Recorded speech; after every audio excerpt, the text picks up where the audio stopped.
tout de suite prendre la direction de New York pour notre deuxième invité. Et c'est, alors voilà, je vais le mettre à l'antenne. Le voilà, Philippe Generali. Bonjour Philippe. Bonjour François. Comment vas-tu? Eh ben, tout va bien. Écoute, voilà, tu es à New York dans ton bureau, tu ne fais pas de télétravail. Hein. Non, je ne fais pas de télétravail, donc tout va bien. On est à la maison. La plupart des employés sont à la maison, tous pratiquement. On a là aujourd'hui, on est deux. Je suis venu au bureau parce que j'ai un meilleur micro pour que ça soit plus confortable pour les auditeurs. Mais sinon, tout le monde travaille à la maison. On a à RCS, avec les divisions qu'on a, on a à peu près 950 employés dans le monde, dans une vingtaine de bureaux, et tout le monde travaille de chez lui dans tous les pays, à l'exception de notre bureau de Chine. On a deux bureaux en Chine. On a un à Beijing et un justement au Wuhan, qui est l'origine de l'épicentre. Et ces gens-là sont maintenant sortis. Allez, dans un instant, tu vas nous parler du fonctionnement de RCS. RCS, premier éditeur mondial de logiciels pour les radios, donc évidemment en première ligne après le début du confinement. Si vous souhaitez gagner un récepteur DAB+, une radio DAB+, on vous en offre toute cette semaine sur Facebook. Vous allez sur la page de la Lettre Pro de la radio et vous allez dans les commentaires de ce live. Et ceux qui seront les plus actifs cette semaine, qui nous enverront des petits messages, gagneront, celui qui sera le plus actif gagnera un récepteur DAB+. Voilà, le message est passé. Alors RCS, premier éditeur mondial de logiciels. D'abord, épicentre de RCS, c'est évidemment les États-Unis. Tu es basé à New York. D'abord, est-ce que tu peux nous parler du contexte actuel, hein? On voit évidemment que New York a de nombreux cas, est une ville quasi à l'arrêt, ce qui est assez extraordinaire pour une des villes les plus animées du monde. C'est quoi la vie quotidienne à New York en ce moment? La vie quotidienne, c'est ça. Le masque est obligatoire pour tout le monde quand on se promène dans la rue, quand on va faire les courses. On essaye de tous rester à la maison. Bon, il n'y a pas eu de restriction des libertés au point qu'il faut avoir un petit papier signé pour sortir de chez soi. Mais on essaye de sortir le moins possible. Donc les rues sont désertes. Il y a vraiment très peu de monde. Il y a les gens qui font des livraisons et ceux qui vont faire promener leurs chiens pour la 20e fois de la journée. Et de temps en temps, un petit peu de gens qui font de l'exercice, mais c'est très très calme dehors. Alors, RCS est habitué depuis très longtemps à faire du télétravail. Il y a 900 personnes qui travaillent pour RCS. Vous faites partie d'un groupe Clear Channel, qui a 850 radios locales, le groupe iHeartMedia. Comment fonctionne au quotidien l'entreprise depuis les débuts des mesures de confinement, alors qu'ils ne sont pas, tu le disais, les mêmes qu'en France, hein. Ce n'est pas des confinements stricts et des mesures de confinement qui sont très différentes d'une ville à l'autre, hein. Oui, ça change complètement.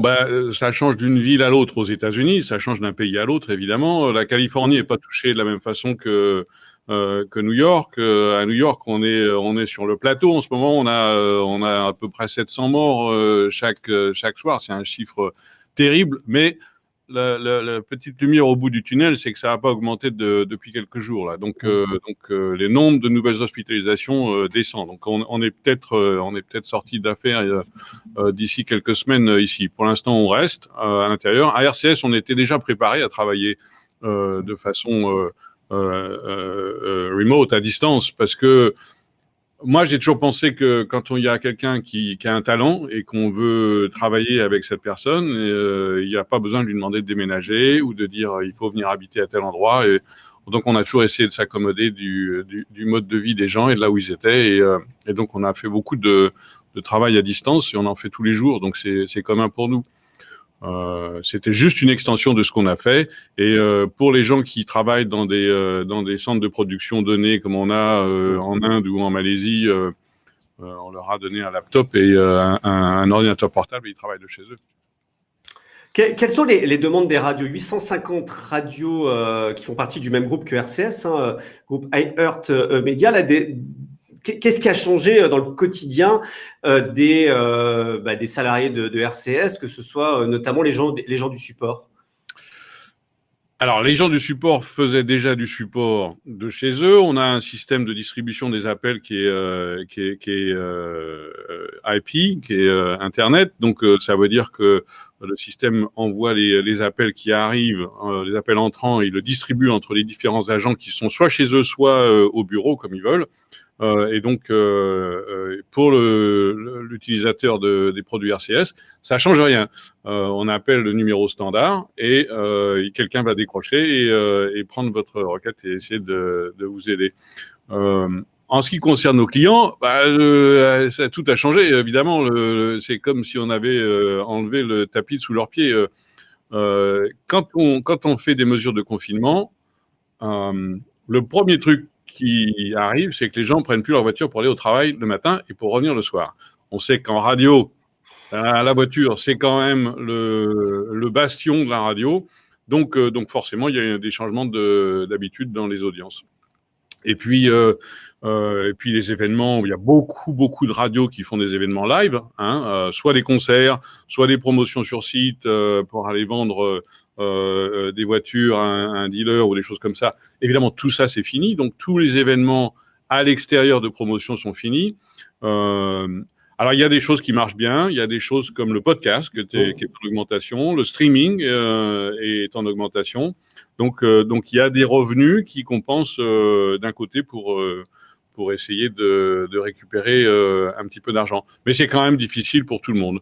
La première chose que les banques ont fait, que les radios ont fait, c'est d'aller voir leur banque quand il y a eu les mesures de confinement annoncées et d'aller tirer le maximum de lignes de crédit qu'ils pouvaient pour essayer d'avoir un tapis de cash pour pouvoir survivre la vague. On a une question de Davy sur le direct Facebook, sur le live Facebook, qui nous demande comment les radios gèrent la crise, comment elles fonctionnent au quotidien.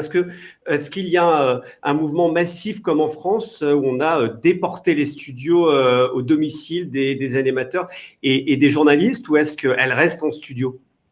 Oui, alors évidemment, nous, tous nos clients utilisent les logiciels RCS qui sont parfaitement adapté à faire des choses à distance. Et quand je dis on fait les choses à distance, il s'agit pas d'aller prendre le contrôle d'une machine qui est dans le studio en disant il y a l'utilisateur numéro 1 qui va prendre le contrôle de cette machine, donc il peut pas y avoir un utilisateur numéro 2. Nous, c'est tous les gens de la station utilisent en même temps toutes les applications qui sont dans le rack ou dans le cloud. Et à partir de là, c'est une chose multi-user, donc les gens peuvent opérer depuis chez eux. Ils peuvent soit faire des enchaînements, soit enregistrer des voice tracks. On peut même faire des interventions live à l'antenne. Donc les gens opèrent leur studio de façon totalement à distance. J'imagine alors, je me souviens, il y a 1 an, on avait fait une interview ensemble au Radio Days Europe à Lausanne, où tu me parlais des produits autour du cloud. Certains étaient encore assez étonnés de ça aujourd'hui. Finalement, est-ce que ça donne raison à la stratégie de RCS qui est de dire plus de hardware, mais du software et du cloud? On est en plein dedans, bien sûr. Donc il s'agit pas de savoir où est la machine et est-ce qu'il y a quelqu'un qui peut vérifier qu'elle fonctionne bien, etc. Non, il y a personne à la station, donc ça doit marcher tout seul. Donc quand on est dans le cloud, en plus, c'est Amazon qui s'occupe de régler tout ça. Donc on est garanti qu'il n'y a pas besoin d'avoir quelqu'un qui va surveiller le matériel. Nous, le cloud, c'est aussi une façon de se remettre sur pied quand une station a un problème dans les studios, qui est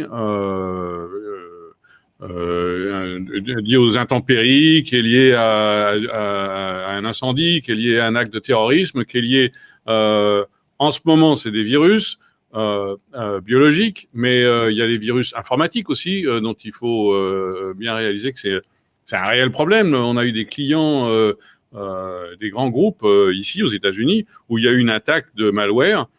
Et donc le DJ, quelqu'un sur le réseau a downloadé un malware qui s'est installé sur le réseau, et donc tous les ordinateurs étaient contaminés sur le réseau. Les chansons, les publicités, tous les fichiers audio, les fichiers médias en général, c'est ce qui est pris dans un ransomware, c'est-à-dire là où on demande une rançon, et donc tout est bloqué. Et donc d'un seul coup à l'antenne, l'animateur voit fichier manquant, fichier manquant, fichier manquant, fichier manquant, et ça s'est propagé dans tout leur réseau. Et ça, on peut avoir des systèmes redondants, on peut avoir une double machine, une triple machine. Quand il y a un virus qui va sur un système Windows, il est partout dans l'informatique. Donc, quand on est dans le cloud, on a un système de backup qui est dans le cloud. Nous, dans le cloud, on travaille avec Amazon. C'est des applications natives, hein, donc c'est plutôt du Linux. Donc ça, c'est pas du tout attaqué par un virus qui va normalement aller chercher des applications Windows. Donc, tout simplement, c'est facile de basculer. On appuie sur un bouton et on joue le contenu de la radio qui a été uploadé, qui a été téléchargé constamment toutes les minutes. Donc, toutes les chansons, tous les voice tracks, toutes les publicités sont là et sont prêtes à être diffusées. Est-ce que tu vois une recrudescence des attaques des attaques informatiques? On a vu en France, il y a eu quelques radios locales qui ont été attaquées là depuis le début de la crise. Est-ce que les radios sont peut-être moins protégées ou est-ce qu'il y a une recrudescence des cyberattaques en ce moment qui profitent un peu de la crise? C'est vrai que c'est terrible. Traditionnellement, une cyberattaque va prendre les fichiers médias en otage. Donc, on rentre dans le système informatique et on capture les fichiers médias, donc son, images, etc. Et donc, en échange d'une rançon, on donnera la clé pour libérer tout ça. Il y en a qui payent, il y en a qui payent pas. Ceux qui payent pas, ils sont pour plusieurs jours sur un réseau qui s'étend dans des villes. On a un client qui a plus de 350 petites stations dans des petits marchés. Ça lui a pris des jours et des jours et des jours, et il faut évidemment éteindre tous les ordinateurs en même temps, partout, et de vérifier que tous les ordinateurs sont offline pour installer l'antivirus, configurer les machines et toutes les rallumer ensemble. Et si on en a laissé une seule qu'on a oubliée, quand on a tout nettoyé, on rallume cette vieille machine qui était dans un coin et celle-là, elle est contaminée, elle contamine de nouveau tout le reste. Donc oui, ça, il y a beaucoup de reconnaissance de ça. C'est une proie facile. C'est une proie très facile. L'impact économique de la crise, on la voit assez terrible en France, où le marché publicitaire s'est effondré, 80-90% de pertes selon les radios sur le mois d'avril, peut-être encore plus sur le mois de mai si le confinement se poursuit. En tout cas, il va se poursuivre au moins jusqu'au 10 mai en France. Est-ce que aux États-Unis, les radios arrivent, au-delà évidemment des lignes de crédit, vont arriver à survivre à la crise et vont arriver à se relever d'une crise d'un marché publicitaire qui va être assez terrible pour tout le monde? Ça va dépendre de la vitesse à laquelle ça reprend. Et en fait, c'est la question à $1 milliard ou 1 milliard quelle que soit l'unité. Hein. Est-ce que ça va être comme avant? Est-ce que d'un seul coup on va allumer? Est-ce que Trump va allumer un switch, un interrupteur, et que tous les gens vont être dans la rue et ça va être comme la Libération en 1944 où tout le monde s'embrasse et on danse pendant des jours et on dépense et on fait des choses comme ça? Je suis pas sûr. Ça va probablement être une reprise progressive. Je crois qu'en France, vous êtes plus en avance qu'on est aux États-Unis. Ici, ils sont encore en train de former des comités pour étudier comment ça se fait dans les autres pays, pour savoir comment est-ce que ça va reprendre. Mais si ça reprend doucement, ça va être une reprise doucement de la publicité. Pour l'instant, il y a personne dans les restaurants, il y a personne dans les gyms, il y a personne dans les avions, il y a personne dans les hôtels. Donc tous ces gens-là qui font de la publicité n'en font pas. Avant qu'ils aient de nouveau besoin d'en faire, ça va peut-être prendre un petit peu de temps pour que ça reprenne. Il va y avoir des gens qui vont avoir des nuits difficiles. Hein. Il faut savoir que dans une situation économique comme ça, il y a une seule raison pour laquelle une société dépose le bilan. Il n'y en a pas 50, il y en a une. C'est parce qu'elle n'a pas de cash, ou elle n'a plus de cash. Donc, c'est les gens avec la trésorerie la plus importante qui vont pouvoir naviguer ces eaux un peu difficiles. Comment tu vois le monde d'après pour les médias? Qu'est-ce qui va changer quand les choses vont revenir à la normale dans plusieurs semaines, voire plusieurs mois, dans notre façon de faire les médias? Est-ce que cette crise n'a pas montré que les médias traditionnels étaient finalement les plus robustes et les plus demandés par le public dans des périodes de crise? Ce qui est intéressant, c'est que le travail à distance et les interviews à distance, comme toi tu fais, d'ailleurs, super travail. On voit la même chose sur CNN. Hein.